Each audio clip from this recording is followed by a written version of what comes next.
Et bonjour, bienvenue sur Marche avec tes pieds. Aujourd'hui, nous allons apprendre à nous servir d'INAV pour paramétrer un contrôleur de vol. Donc, nous sommes sur la page de garde.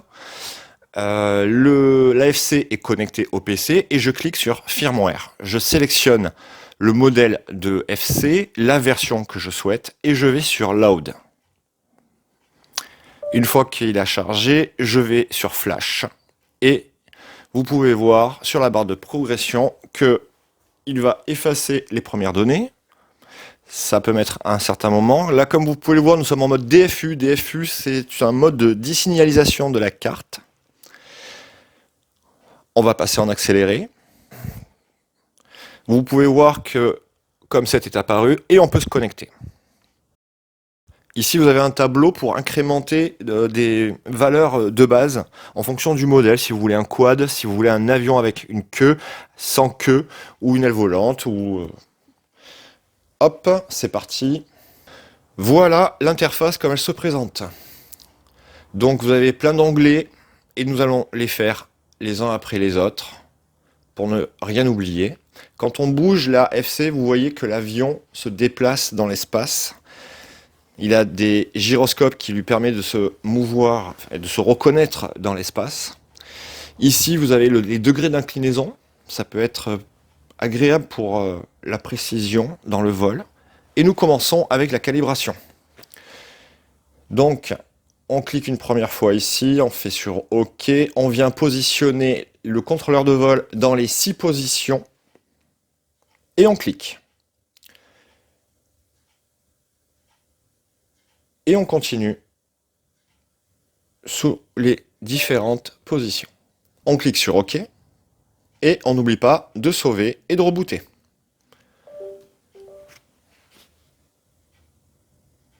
Ça écrit les données dans le contrôleur de vol. Et on passe à l'onglet suivant. Ici, on peut noter un message d'erreur. Il va se rectifier. Donc, nous voulons bien un avion dans la direction du moteur, du sens des hélices, de façon normale. Ici, vous avez différents types d'avions. Aile volante, avion avec queue, sans queue, en V-tail. Vous choisissez ce qui vous convient. Nous, on va prendre un avion normal. On appuie sur Load and Apply, Save and Reboot. Donc, maintenant, on peut voir que sur la sortie S1 de la FC, ça s'adresse au moteur.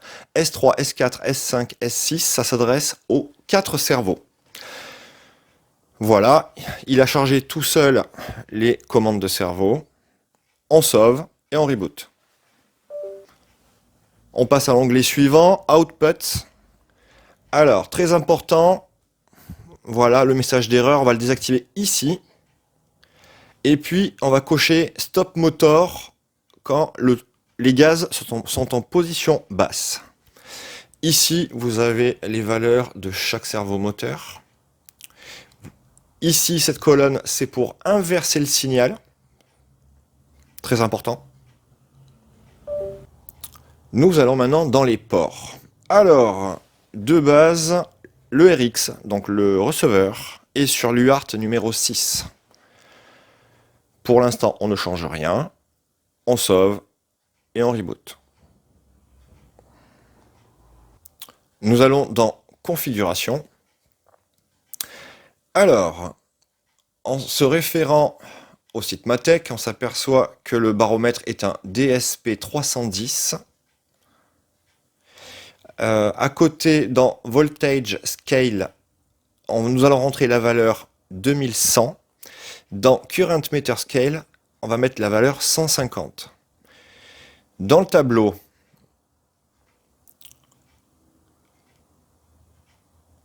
je vais enlever la black box, pas besoin. Ça, il faut le laisser cocher. L'OSD, on va le garder. L'air mode aussi, très important. Sélection automatique du profil de batterie, oui, et le servo trim. Ici, vous allez rentrer les valeurs basiques des batteries. Donc le voltage minimum, ce sera 3 volts. L'alarme à 3,1. Le reste, on ne touche rien. On sauve. Dans failsafe. Alors, failsafe, ça veut dire en cas de perte de liaison radio, que fait l'avion? Soit il tombe, soit il atterrit, soit il fait un retour à la maison. Là, dans ce cas-là, nous verrons dans un autre épisode le retour à la maison. Pour l'instant, on va le laisser sur drop, c'est-à-dire on va le laisser tomber. Le PID tuning. Le PID tuning, c'est une petite valeur importante. Dans l'onglet Rate et Expo, je recommande en mode angle, en mode stabilisé. Par défaut, c'est 30. Nous allons mettre 45. Et le pitch, nous allons mettre 70. Donc, il montera ou il descendra au maximum de 70 degrés. On sauve. Dans l'onglet Advanced Tuning. Donc le premier tableau, ça concerne notamment l'auto-launch. Nous verrons ça dans un autre épisode. Nous avons ici les valeurs pour le RTH que nous verrons prochainement. Ici, très important, la vitesse de croisière, si vous avez un mode assisté par GPS. Alors, nous le verrons plus tard. Ici, pour le radius, je mets 9000. Et le contrôle smoothness, je lui mets une valeur de 6 pour qu'il soit plus doux à la commande.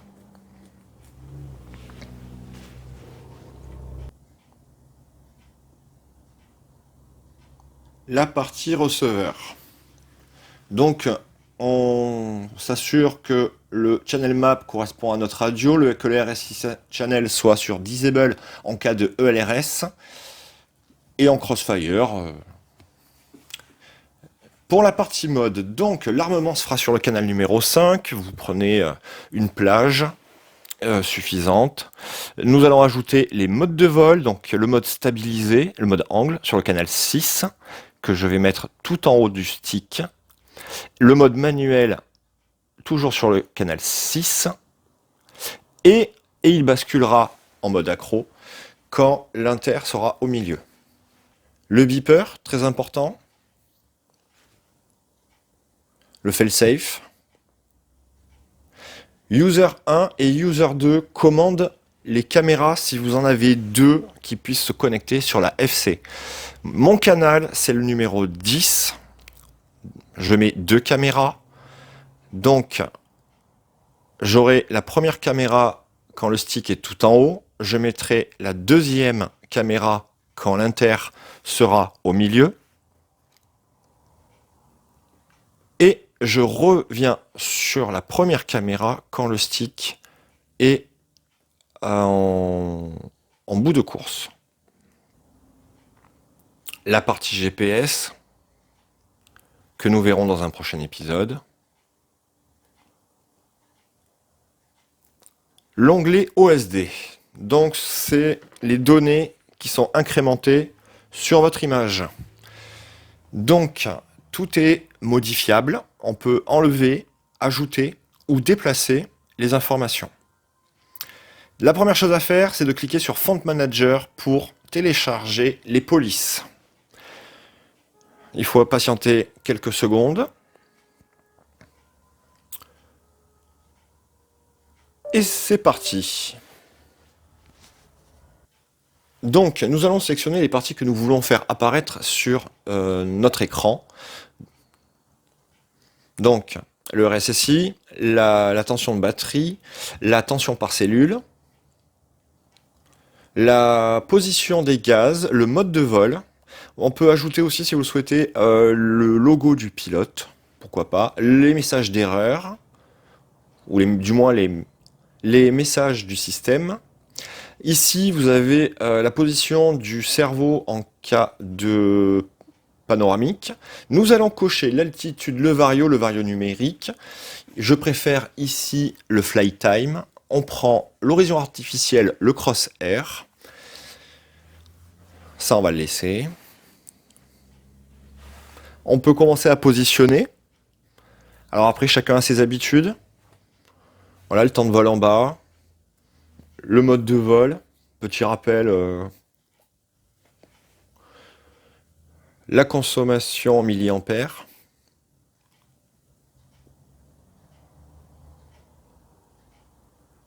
l'altitude, le taux de descente, la tension par cellule, la tension totale. On continue.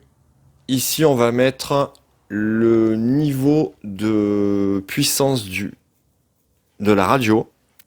Donc ici, nous allons mettre la qualité du signal du Crossfire, qui est aussi valable pour le LRS.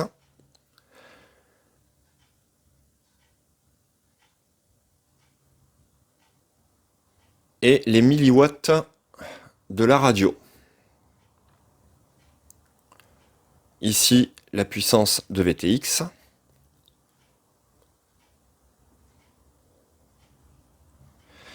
Format vidéo, on va mettre PAL. Nous sommes en Europe. Vous pouvez ajouter le nom du pilote ou le nom de l'avion. Le voltage, on va l'exprimer en 2 décimales. Donc maintenant, nous allons nous occuper des alarmes. Donc Crossfire et RSSI, elles sont déjà mises. L'altitude, donc pour rappel, en France, nous sommes limités au maximum à 150 mètres d'altitude. Si vous voulez voler en altitude négative, je vous conseille de mettre 0 pour pas qu'il y ait d'alarme. Et l'alarme pour la distance, vous pouvez la désactiver en mettant 0, ou vous placez une distance comme 5000 mètres. Sinon, vous allez avoir la radio qui se met à hurler. Et le temps de vol aussi, alors 10 minutes c'est court hein, quand on est en planeur. Voilà, moi, je mets 4 heures. Pareil, c'est juste pour éviter d'avoir des alertes de radio qui ont tendance à déconcentrer.